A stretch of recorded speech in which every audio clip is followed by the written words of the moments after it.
Prendre quelques minutes là, pour introduire une autre facette de la discussion de ce soir, qui est cette idée de l'innovation ouverte et collaborative en santé, en prenant l'exemple du centre hospitalier Sainte-Justine, qui est un centre mère-enfant, donc exclusivement pour les enfants, environ 6 000 employés, 1 500 infirmières, 550 médecins, environ 205 chercheurs, et c'est dans le top 10 des centres mère-enfant sur la planète, donc qui vit aussi une grosse infrastructure actuellement d'1 milliard de dollars pour se mettre à niveau au plan technologique.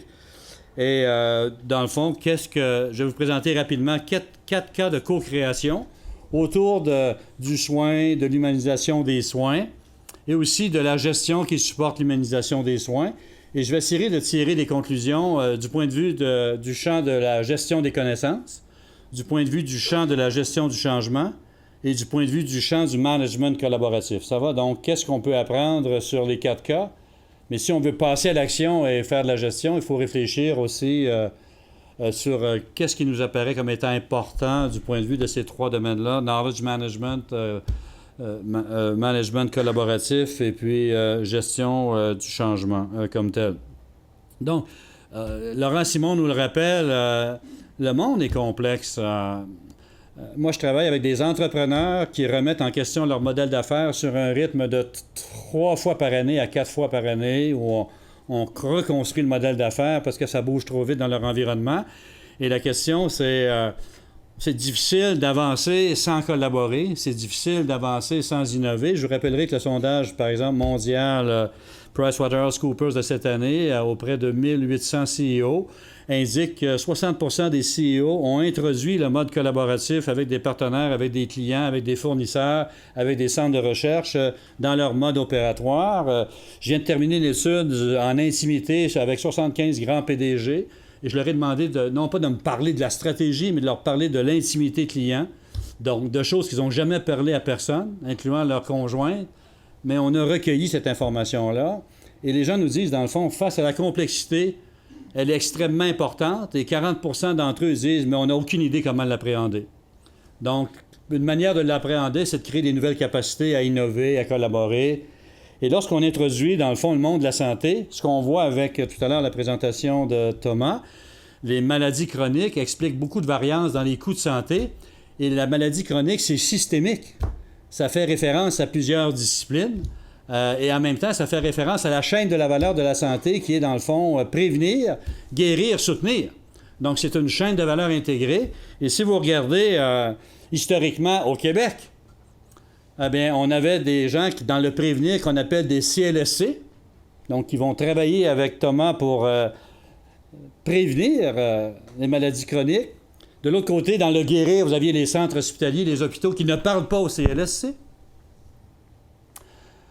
À une certaine époque, j'avais un médecin spécialiste qui dit « Moi, je ne parle pas aux médecins généralistes parce que c'était les derniers de classe. » Alors, qui étaient dans le prévenir. Ça va? Bon, là, c'est des anecdotes. On coupera au montage.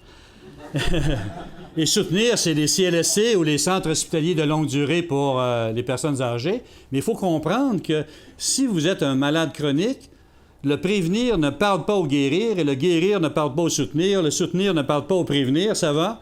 Et donc, on augmente, dans le fond, le patient circule dans 3 établissements qui ne se parlent pas.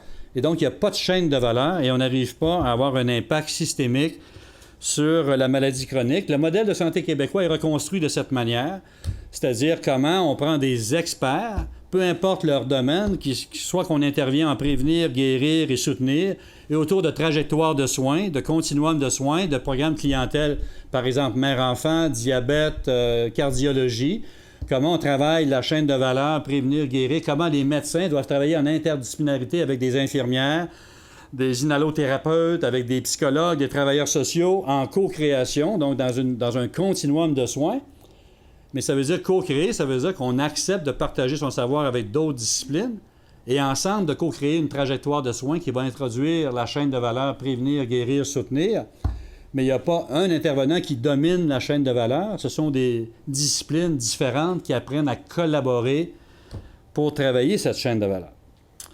Alors, on est dans cet esprit-là, et là, je vous rappelle, pour vous mettre un nom, un visage sur un nom, donc Vincent Dumais, vous l'avez ici, c'est un grand ami de Thomas, vous vous êtes connu à l'âge de 14-15 ans, plus jeune. La famille de Vincent a immigré au Québec. Vincent a été formé chez nous à HEC-Montréal, un jeune consultant.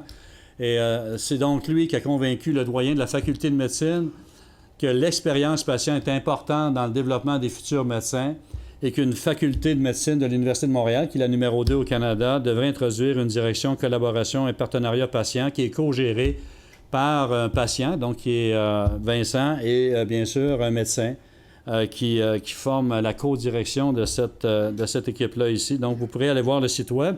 J'ai mis des hyperliens dans la présentation avec des bibliothèques virtuelles, des case studies, des entrevues, des vidéos. Vous pouvez aller voir pour poursuivre votre apprentissage personnel. Alors, si on revient au projet, ce sont des projets qu'on a fait, 4 projets qu'on a fait avec Sainte-Justine. Pourquoi? Parce qu'à HEC-Montréal, Sainte-Justine, on est réellement, physiquement, face à face, de l'autre côté de la rue. Donc, quand le directeur général m'appelle en disant à quelle heure on pourrait se parler, je dis toujours, Fabrice, j'arrive. Donc, je traverse de l'autre côté de la rue. Alors, je vais vous parler de 4 projets de co-création qu'on a fait avec eux. Co-créer, ça veut dire que nos professeurs acceptent de laisser leur savoir de côté en termes d'imposition.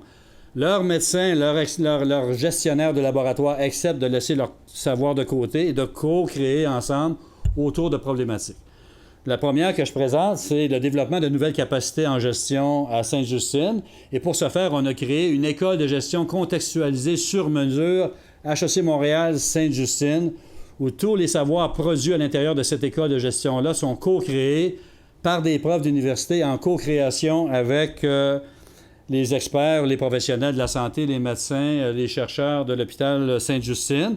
Alors, je vous donne un exemple d'un projet qui s'appelle le projet Gouvernail, qui est de développer des nouvelles capacités à gérer des grands projets dans des milieux complexes. À Sainte-Justine, il y a environ 110 projets en moyenne qui roulent en parallèle par année. Et la direction de l'hôpital envoie les gens se former en gestion de projet, ça va. Les gens y reviennent, ça marche plus ou moins. Nous, on essaie d'aller former les gens sur le terrain en gestion de projet, ça marche plus ou moins.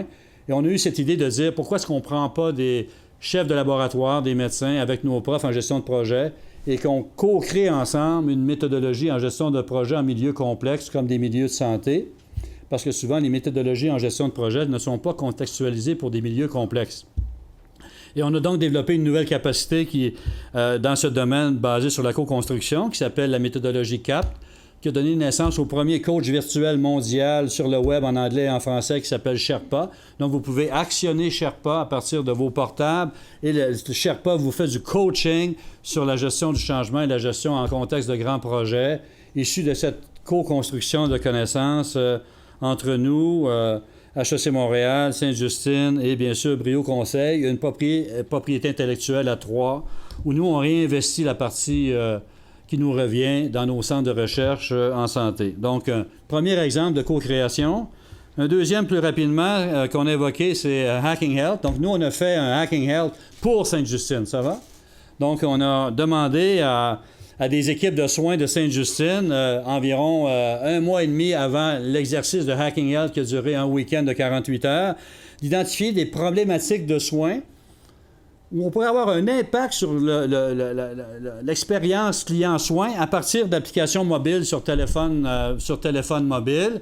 Médecins, infirmières, professionnels de la santé se sont mis en groupe de discussion à l'interne. On a fait des virtuels cafés pour les amener à réfléchir sur ces questions-là. Par exemple, un jeune médecin orthopédiste avec, par exemple, Google Glass pour mieux repérer ses équipements en salle d'opération, une jeune pédiatre qui voulait améliorer la première relation avec les enfants autistes, des parents qui nous disent, nous, on se perd toujours dans l'hôpital, est-ce qu'on pourrait avoir un système de signalisation sur le cellulaire où en entrant dans l'hôpital, on met le nom du médecin et on suit notre cellulaire pour nous rendre à son bureau. Ça, c'est une opération, on l'a conservé, celle-là.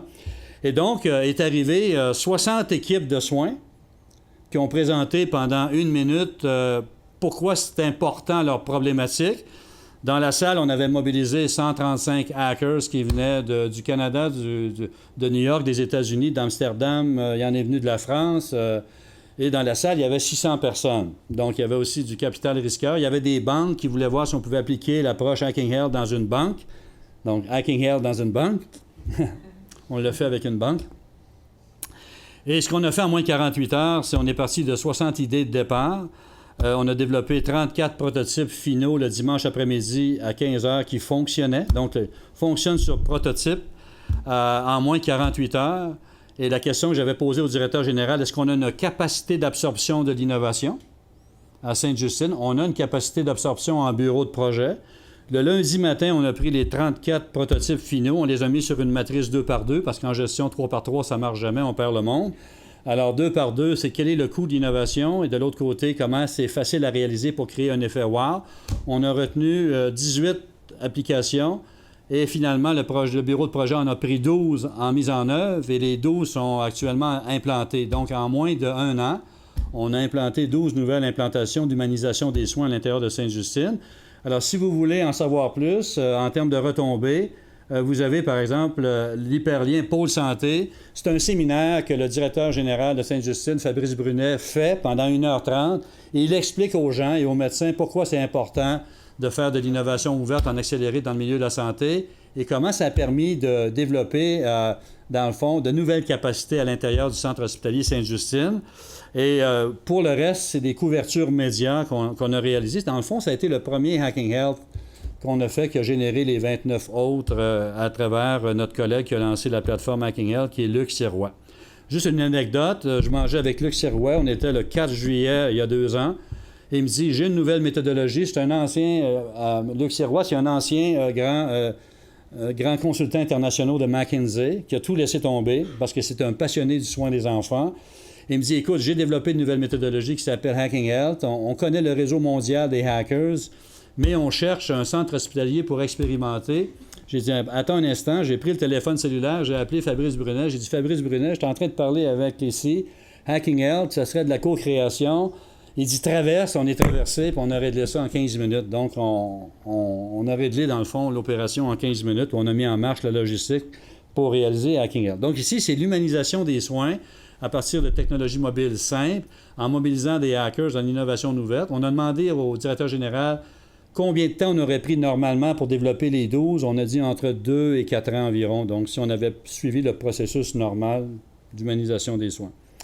Un autre que je voulais vous présenter, c'est le laboratoire vivant d'humanisation des soins dans le domaine de la psychiatrie, dans le domaine des enfants. On a évoqué tout à l'heure les adolescents angoissés, mais ce n'est pas uniquement ça.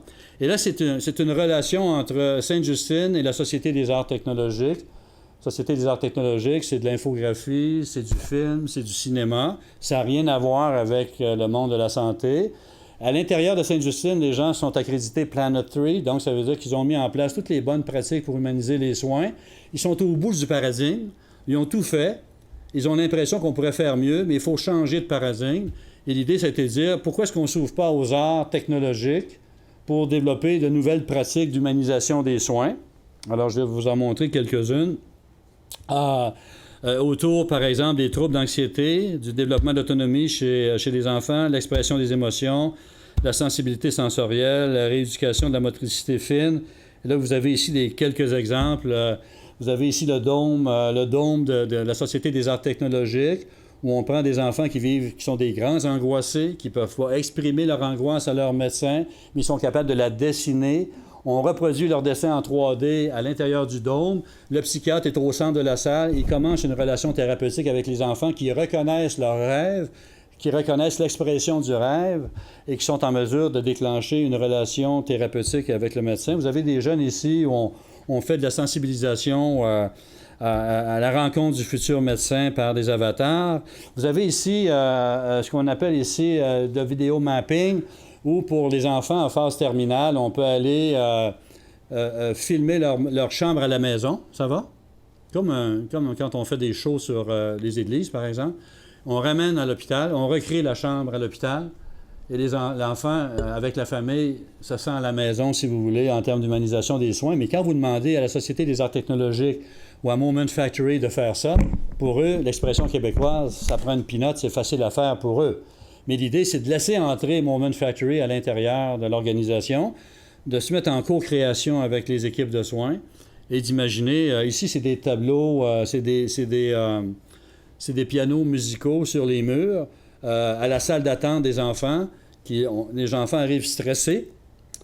Les parents sont stressés, l'enfant est dans la salle d'attente, joue du piano sur les murs, relaxe, sourit, le rythme cardiaque diminue, la relation thérapeutique s'améliore parce que derrière ça, bien sûr, il y a de la mesure en termes de données probantes. L'autre que je voulais vous... ici, c'est l'aménagement par le Cirque du Soleil de la salle d'attente des enfants qui était gris, tu sais, le gris, un gris, là, gris.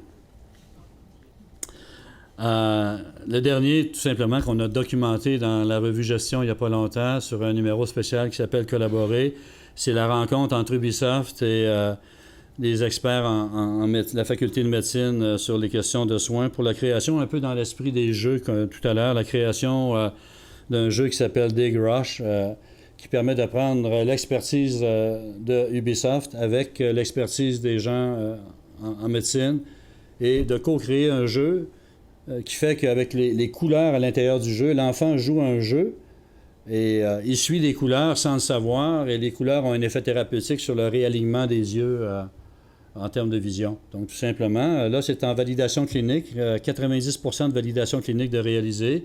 Donc, les patients vont très bien et ça sera mis en marché bientôt. Et vous savez qu'Ubisoft essaie de pénétrer le monde médical pour prendre toute l'expertise dans le domaine du jeu et comment on peut co-créer avec le monde médical. Pour le studio de Montréal, c'est leur première expérience avec une faculté de médecine. Donc, qu'est-ce qu'on peut apprendre de ces cas-là très rapidement? Du point de vue de la gestion de connaissances, c'est ce que je voulais partager avec vous, c'est que pour créer de l'intelligence collective, donc de la co-création de connaissances, on peut voir que les cas sont en lien avec le cycle de Nonaka sur construire l'intelligence collective. Ça veut dire que si on veut ensemble co-créer, on doit passer par un processus de socialisation. Parce que les savoirs tacites sont des savoirs privés. Ça va? Mes savoirs tacites sont mes savoirs privés. Est-ce que je vais partager mes savoirs privés avec un jeune prof qui arrive à l'université? La question, c'est que j'ai besoin de socialiser avec lui, d'établir une relation de confiance, parce qu'il peut devenir un compétiteur aussi dans la carrière d'être un prof d'université. Ensuite, l'extériorisation, c'est de créer des espaces où on peut extérioriser. Quand on a pris la cafétéria de Sainte-Justine le samedi, en table de 14 personnes, médecins, infirmières, hackers qui travaillent à développer une application, on crée un espace physique où on peut extérioriser nos savoirs tacites et ensuite les combiner avec des nouveaux savoirs pour créer l'innovation. Alors, en quelque part, si vous regardez ensuite les illustrations là-dessous, on voit que dans chaque cas, il y a toujours des espaces d'intermédiation, il y a des méthodologies de travail pour combiner les savoirs entre les personnes, il y a le prototypage qui permet de soutenir la co-création. Bref, on est dans une logique de développement de l'intelligence collective, mais la dimension la plus importante, c'est la socialisation. Autrement dit, on ne fait pas des projets comme Sainte-Justine dans une unité de travail où c'est tendu, où il y a des mauvaises relations de travail, où il y a une relation dominante-dominée entre le directeur et ses employés. Ça ne marche pas parce que la socialisation ne fonctionne pas. Et comme la socialisation ne fonctionne pas, on extériorise ce qui est commun à tout le monde et 1 plus 1, ça donne moins 1. Vous me suivez? Alors, pour que 1 plus 1 donne 3, il faut qu'on se sente en très grande confiance. Autrement dit, c'est la question que je posais ce matin. Quel est le niveau de maturité d'un milieu pour recevoir la co-création? Il y a un élément important, c'est que si c'est 0 sur la socialisation, sur la confiance, on va nulle part avec la co-création, de mon point de vue. Ensuite, bien sûr que ce soit des domaines de connaissances critiques. Dans le cas de Sainte-Justine, ça a été des domaines amenés par les équipes médicales.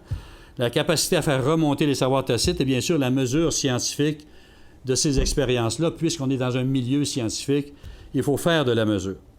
Qu'est-ce qu'on apprend des cas du point de vue de la gestion du changement? Alors, bien sûr que ça a fonctionné à Sainte-Justine parce qu'il y avait une très forte légitimité supportée par l'équipe de direction, donc le directeur général, qui est aussi un médecin cardiologue, son équipe de direction qui supporte le projet, bien sûr. Aussi au plan fonctionnel par le bureau de projet. Moi, je suis persuadé que s'il n'y avait pas eu de bureau de projet à Sainte-Justine, on aurait eu un Hacking Health intéressant, mais on aurait stimulé les troupes, difficulté à mettre en œuvre parce qu'absence de bureau de projet, on aurait augmenté le niveau de frustration dans l'organisation. Donc, l'importance d'avoir de la capacité d'absorption Chez Ubisoft, ils ont dégagé une équipe aussi avec l'équipe de McGill. Et bien sûr, au plan opérationnel, on a insisté pour que le corps médical et le corps soignant soient des acteurs de premier plan dans la réalisation des projets. C'est un peu comme dans une université. Ce qui porte les projets de transformation, ce sont les profs. Et si les profs sont absents des projets de transformation, c'est le cœur de métier. On n'avance pas ou peu. Alors ici, on a décidé de dire c'est extrêmement important que, par exemple, le projet avec la Société des arts technologiques, le premier intervenant soit une docteure psychiatre qui porte le projet et non pas que ce soit un prof d'HEC ou quelqu'un du bureau de projet qui porte le projet. Du point de vue de la gestion du changement et de la capacité à changer, en même temps, vous voyez que les approches de co-création de connaissances sont cohérentes avec l'orientation stratégique du centre hospitalier, l'hôpital organique, avec les orientations de type Planet Tree qui sont déjà à un niveau de maturité important dans l'humanisation des soins. Et bien sûr, en même temps, l'équipe de Sainte-Justine a débauché l'équipe d'innovation du Cirque du Soleil. Donc, le directeur de la recherche et développement du Cirque du Soleil est maintenant directeur de l'innovation à l'hôpital Sainte-Justine et a créé une plateforme encore plus large sur l'innovation et la capacité à absorber l'innovation dans une logique de co-création. Donc, vous voyez ici encore là que la notion d'absorption est extrêmement importante si on veut réaliser des projets de co-création qui vont être innovants, qui vont être perturbateurs. Donc, il faut avoir une capacité à l'absorber, à la gérer. Ici, c'est l'idée de bureau de projet, par exemple, qui est important. Du point de vue du management collaboratif, quand on fait de la co-création, si vous regardez mes mains, on appelle ça le T-shape management, le leadership en T. Donc, les gens qui co-créent, c'est des gens qui sont bons dans leur domaine, mais qui sont curieux de ce qui se passe ailleurs. Ça va? Donc, en quelque part, ça permet de gérer les incertitudes, ça permet de gérer, dans le fond, l'interdisciplinarité. Donc, il y a une dimension de curiosité, puis il y a une dimension d'expertise. Donc, T-shape management. Et aussi, cette idée de leadership partagé quand on fait des projets de type de co-création. Mais ici, ce que je voulais vous mentionner, c'est l'intérêt supérieur commun partagé. Les gens m'ont demandé au ministère de la Santé et des Services sociaux, quand ils ont entendu parler qu'il y aurait des hackers à Sainte-Justine, la panique a pris au ministère parce qu'ils avaient peur que les hackers utilisent le Hacking Hell pour aller hacker les bases de données et puis qu'on puisse distribuer l'information aux pharmaceutiques. Ça va? Alors, j'aurais dit, bien sûr, qu'on avait prévu, nous, des informaticiens qui surveilleraient quand même le trafic. Mais la communauté Hacking Hell, c'est une communauté qui est d'abord passionnée des soins des enfants. Et les gens sont partis d'Amsterdam, de partout, et à leurs frais. Là. C'est des gens qui ont une vraie vie, comme vous, et qui prennent un avion le jeudi soir, qui paient 1 000 €, qui paient leur hôtel, mais qui viennent pour une mission enfant. Ça va? Donc, en quelque part, il y a aussi la communauté qui gère cette dimension-là. La capacité d'absorption, je l'ai évoqué. La confiance à 3 niveaux. Interpersonnel,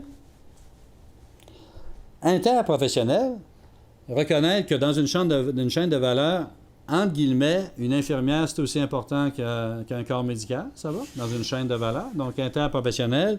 Et bien sûr, interorganisationnel. Le respect de petites unités, le respect de l'université, le respect d'un CLSC, le respect d'un centre hospitalier universitaire, respecter l'identité de l'organisation, respecter les métiers et respecter les personnes.